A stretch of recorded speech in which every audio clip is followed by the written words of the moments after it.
Hello there, a very good morning and welcome to another edition of the Talk of the Town. Joining us this morning is Peter de Almeida. He's the Deputy General Secretary of the CMU. A very good morning, Peter, and welcome to the show. Hey, good morning, Shalin. Peter, with a lot of change coming in Sri Lanka, changes in laws is commonly seen here in the country, especially because of this crisis situation. People are actually advocating for changes in laws. And now there are plans to change labor laws here in Sri Lanka. A draft actually has been sent out to several trade unions. What do you think of this change? Very frightening in terms of the living standards of workers and their rights. I mean, we are supposed to be a country that has advanced, not going backwards. Labor laws were brought to protect labor because they realize that when you go and get a job and have a contract, the employer holds power. So there's a power imbalance. So you'll accept whatever terms that are offered. So that's why labor laws were brought, so that it restores some power. So there are statutory requirements that you cannot flout. For example, today you cannot tell an employee that he agreed not to take the EPF.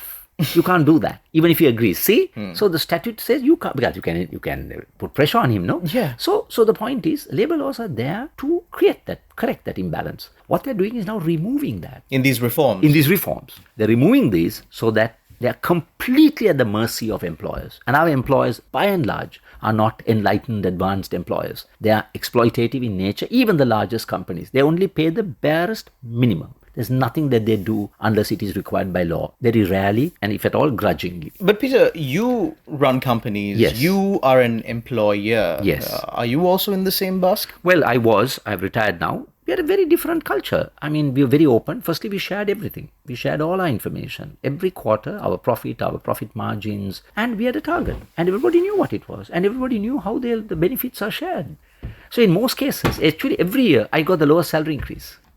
I took the lowest salary increase by percentage. So we had a completely different culture. And there are enlightened organizations there. Take the software companies that implemented dollar-pegged salary because they suddenly felt that earnings were going up just because the dollar was going up. And they thought, why don't we share those advantages with them? There was no law. They did it on their own. So I'm saying you can have and that's what trade unions and all are there for, collective bargaining, negotiation, so that there is a fair distribution of the profits and the wealth that you make. But Peter, one point that they bring about is the fact that the labor laws in Sri Lanka are archaic. They do not favor employers. They do not favor investors. And that is the reason why we need this change so bad. So that is absolutely fallacy, because there was a study done by Harvard, not by a Marxist school or anything like that, by Harvard Center for International Development, commissioned by the government of Sri Lanka. They looked at what is stopping Sri Lanka from advancing. Two things: foreign direct investment and diversification of exports. They clearly said, and I can quote from there, they said the labor laws are strong, but they are not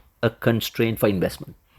They went on to say, in fact, having strong labor laws will attract brands and investors who are ethically conscious. So you get the top quality investor.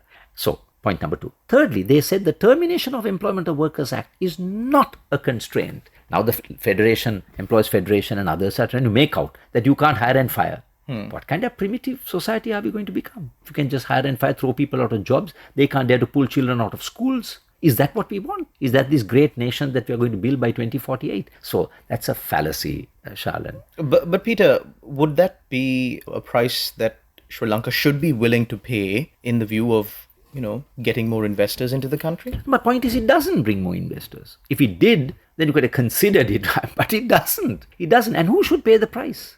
What about all the people who made money out of the tax breaks that they got, which nobody asked for? Did they give it back? And it's the same guys who got the tax break who have now got a break with the debt restructuring, that their treasury bills and bonds have not been touched. And it's the workers who have to pay because they are restructuring the employees' provident fund. And our retirement benefit that has been built with hard labor is going to be halved. It's going to be halved. So who pays the price for bringing this country to the workers, the poorest of the poor?